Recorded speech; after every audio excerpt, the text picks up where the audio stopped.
Hello, Mabel. How are Hi, you? I'm good, Valerie. How are you? I'm great. Oh, I'm so excited to talk to you today. Thank you so much for coming on and sharing your story. I'm so excited.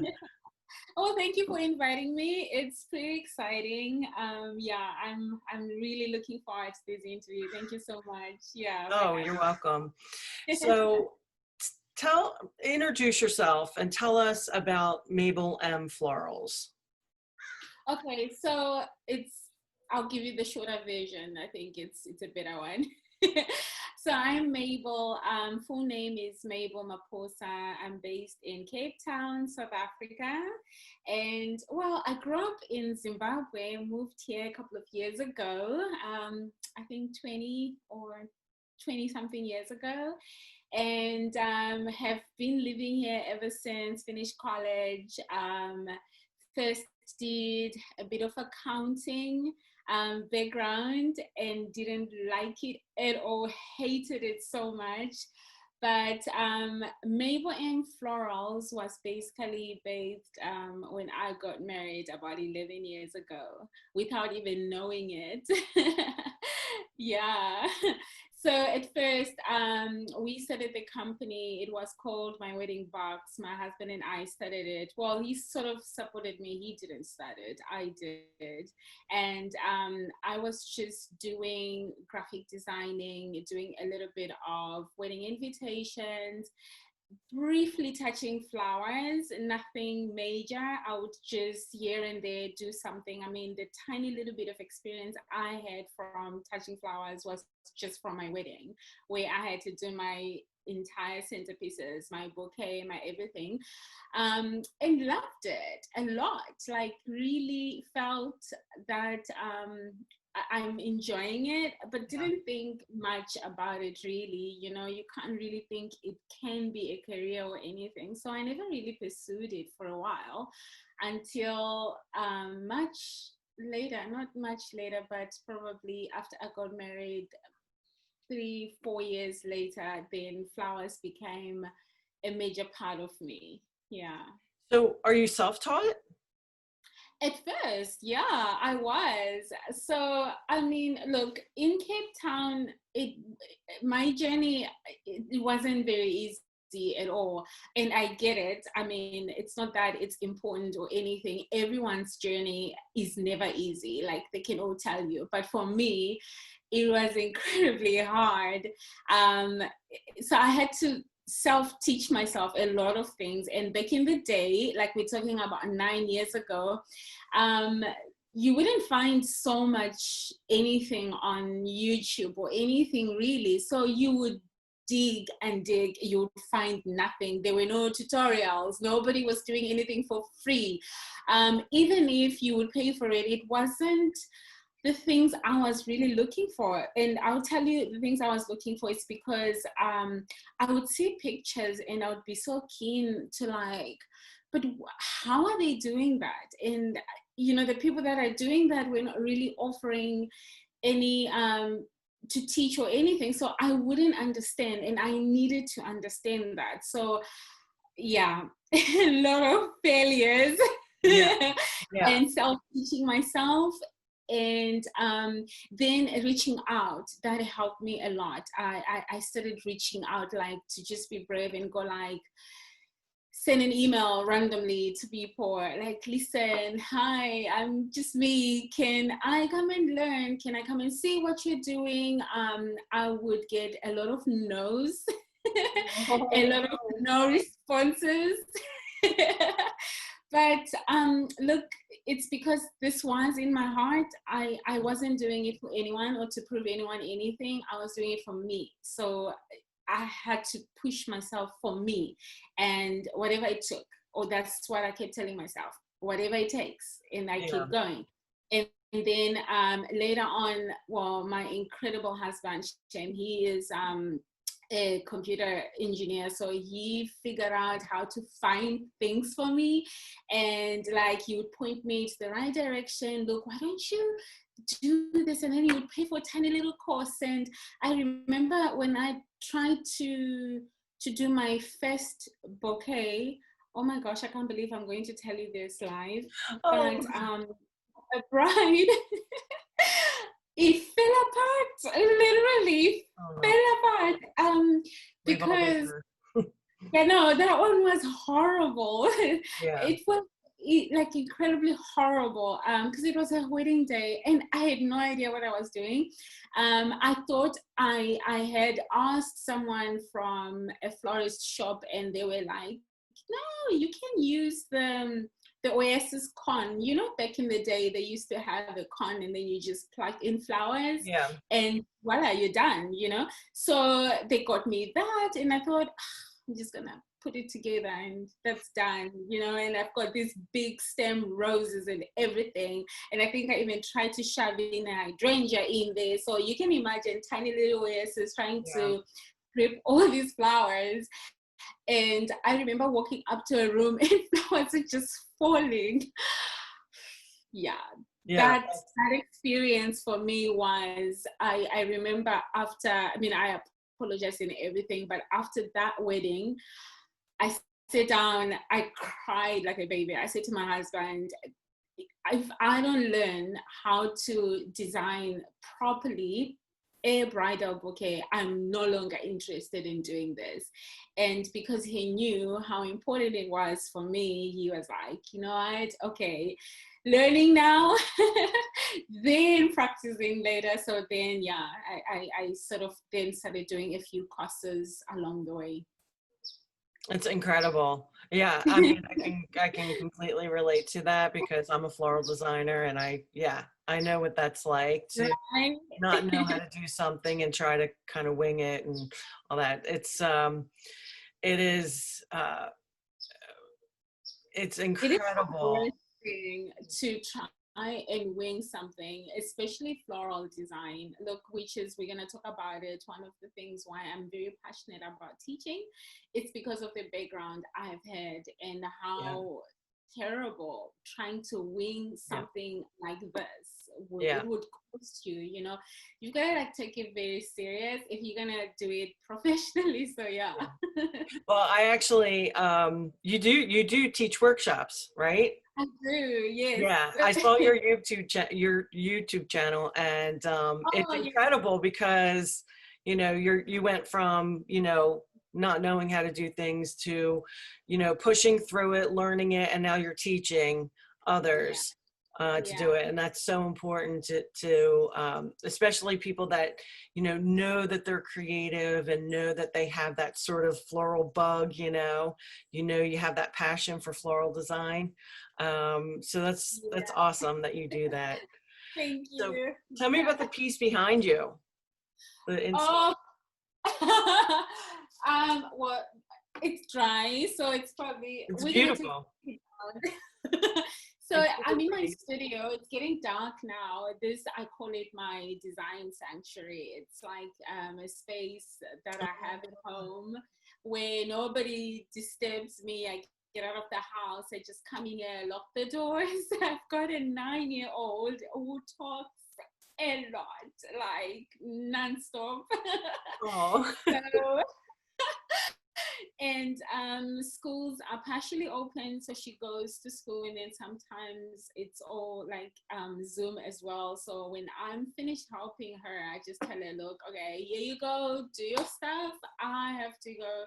And I literally leave my laptop, my cell phone in the house, and then I just come here with nothing, which is one of the things that builds me as a person, is that I tend to use the space like yoga. I don't know, I just Yeah. switch off. I don't want to see any pictures, I don't want to think about anything, I just want to be blank and take whatever I have in the studio and just put it together. Most of the time my husband comes home, he finds me lying on the floor, he goes, oh my gosh, no.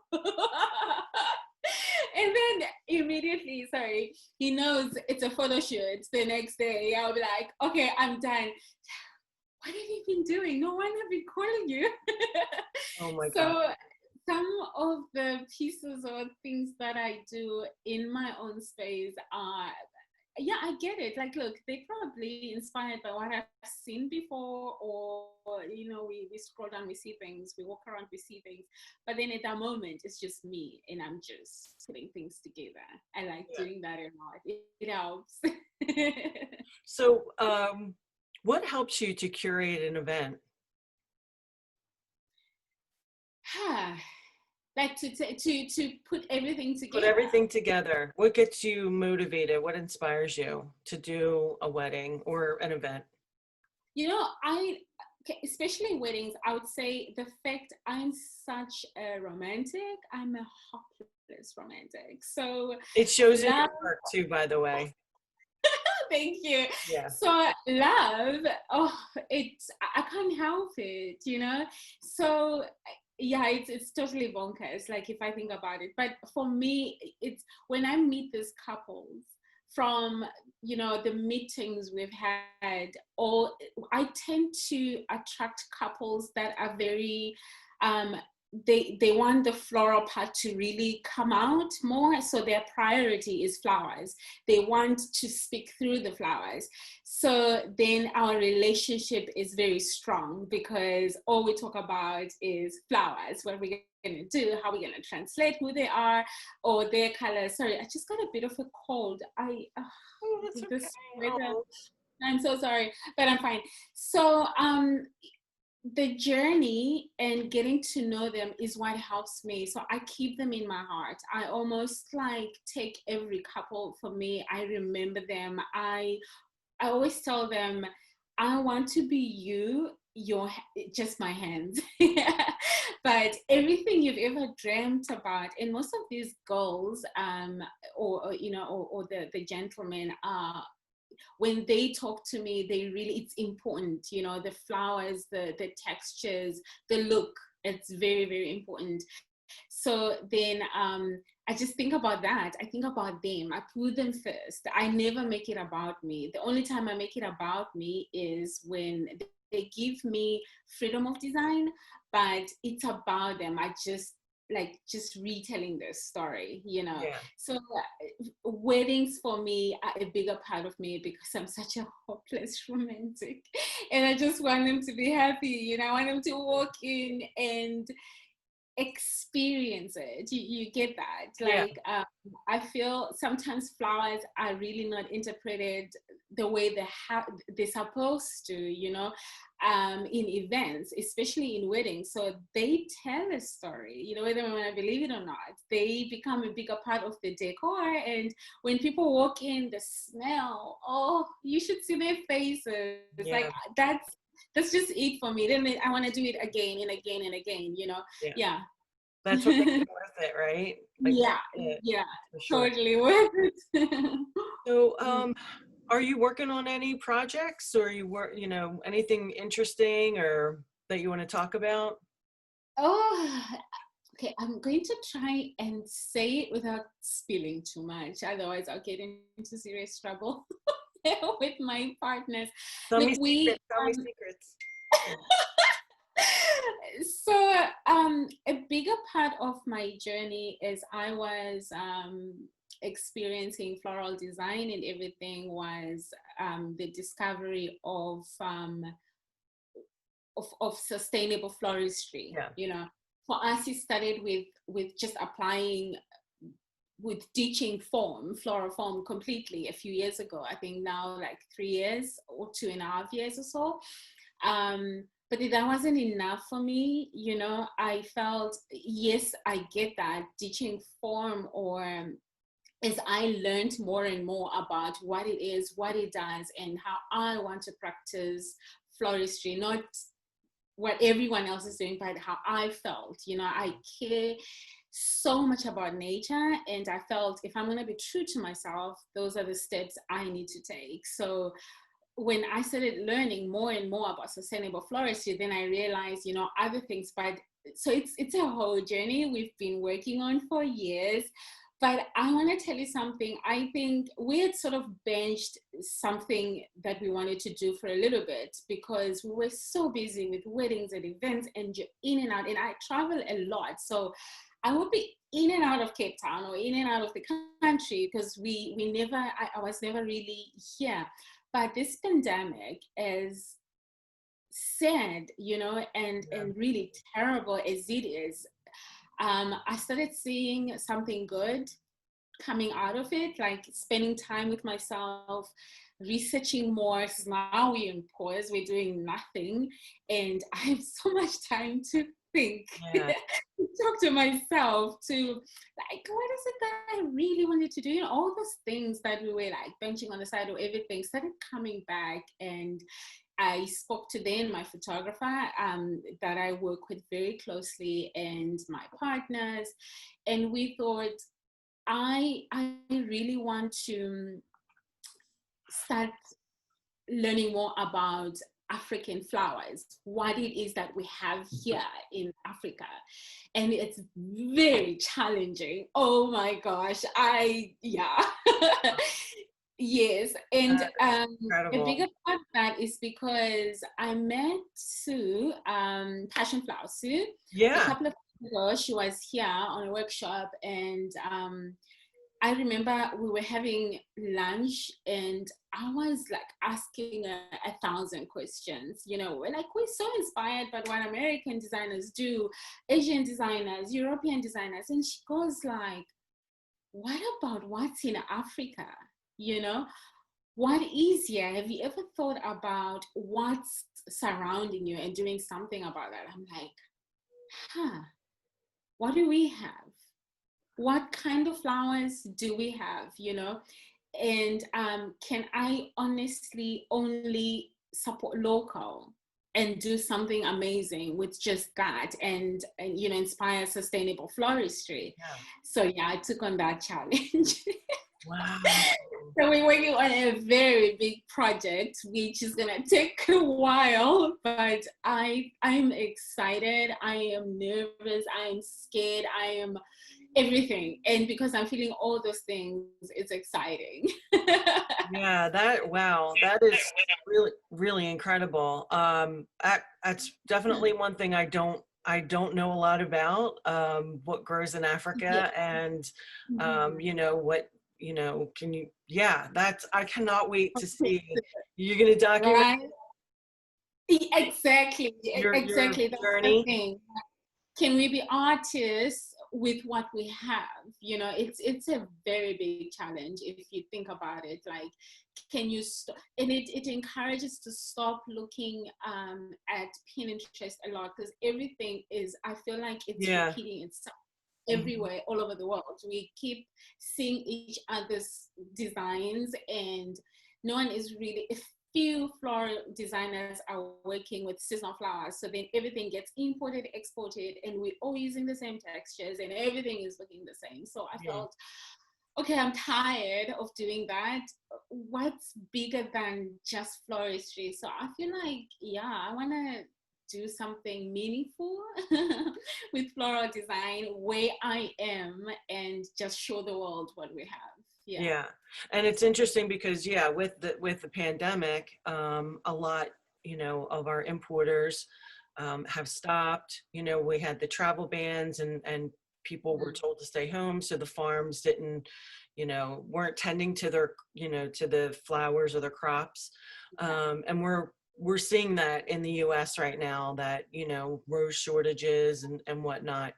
But it's interesting because a lot of floral designers have explored different avenues, to help sort of, you Yes. know, We are also in a bit of trouble here, especially yeah, now the season. I mean, most of our local farmers stopped growing, so we're gonna experience shortages, and yeah, flowers are becoming more expensive on the market. And this is just local flowers, yeah, and export flowers, like everything is becoming expensive, and it makes you think now. Okay, the direction of, especially wedding and events industry, how is that going to, how are we going to redefine the experiences? Just because the entire world has gone through this horrific pandemic, must we stop being happy? Must we not allow flowers to make us so happy? And celebrate again. No,